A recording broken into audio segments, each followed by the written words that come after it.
Hi friends, welcome to Kavitha's Kitchen. இன்னைக்கு நம்ம கிச்சன்ல சோயா கீமா எப்படி செய்யறதுன்னு பார்க்கலாம். அடுப்பை ஆன் பண்ணிட்டு ஒரு கடாயில நான் குக்கிங் ஆயில் சேர்த்துட்டேன். இப்போ இதுல 1/2 டீஸ்பூன் சோம்பு சேர்த்துக்கலாம். இப்போ இதுல ஒரு பச்சை மிளகாய் நீல வாக்குல கட் பண்ணது, ஒரு 2 கொத்து கருவேப்பிலை சேர்த்து வதக்கிக்கலாம்.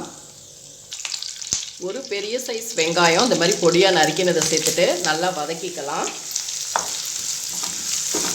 நம்ம இந்த புரட்டாசி மாதமா இந்த மாதிரி நீங்கள் வந்து ரெசிபி ட்ரை பண்ணலாம். நான்வெஜ்ஜுக்கு பதிலாக இந்த மாதிரி வெஜ் ரெசிபியாக சோயா பீன்ஸ் அதாவது மீல் மேக்கரில் நம்ம இந்த மாதிரி செய்யலாம். இப்போ வெங்காயம் வந்து நமக்கு நல்லா வதங்கணும், ஒரு கோல்டன் கலரில் வரணும்.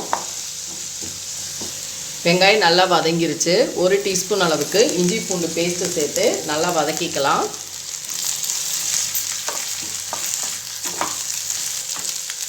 ஒரு பெரிய சைஸ் தக்காளியை வந்து பேஸ்ட் அரைச்சி வச்சுருக்கேன், அதையும் சேர்த்துட்டு கூடவே இதெல்லாம் நல்லா வதங்குறதுக்காக நம்ம உப்பு சேர்த்துக்கலாம்.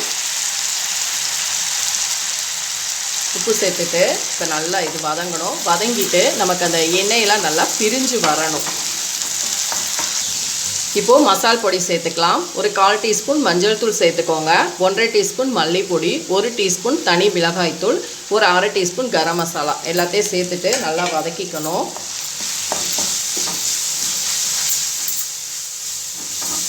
இப்போ இதில் நம்ம கொஞ்சம் தண்ணி சேர்த்துக்கலாம். இப்போது நம்ம வந்து சோயாவை உள்ளே சேர்த்துலாம். நான் வந்து சின்ன சைஸ் சோயாவை நல்லா ஹாட் வாட்டரில் ஒரு 10 மினிட்ஸ் நல்லா ஊற வச்சுட்டு தண்ணியெல்லாம் வடிச்சிட்டு மிக்ஸி ஜாரில் இந்த மாதிரி கீமாக்கு நான் ரெடி பண்ணி வச்சுட்டேன். நீங்களும் இதே போல் ரெடி பண்ணிக்கோங்க. நான் சின்ன சைஸ் எடுத்திருந்தேன், நீங்கள் பெரிய சைஸ் கூட எடுத்துக்கலாம். வீடியோ லென்த்தியாக வருங்கிறதுக்காக நான் ஆல்ரெடி இதை ப்ரிப்பேர் பண்ணி வச்சுட்டேன். இப்போ இது எல்லாத்தையும் நல்லா கலந்து கொடுத்துக்கணும். ஒரு 1/4 டீஸ்பூன் அளவுக்கு மிளகுத்தூள் சேர்த்துக்கலாம். இப்போ இது நமக்கு நல்லா குக் ஆகணும். இதில் நான் வந்து 1 டீஸ்பூன் அளவுக்கு கசூரி மேத்தி சேர்த்துட்டு இன்னும் வந்து ஒரு 10 நிமிஷம் மூடி போட்டு குக் பண்ணி எடுத்துக்க போகிறேன். ஏன்னா நமக்கு அந்த மசாலோட இந்த கீமா வந்து ஒன்று சேரணும்.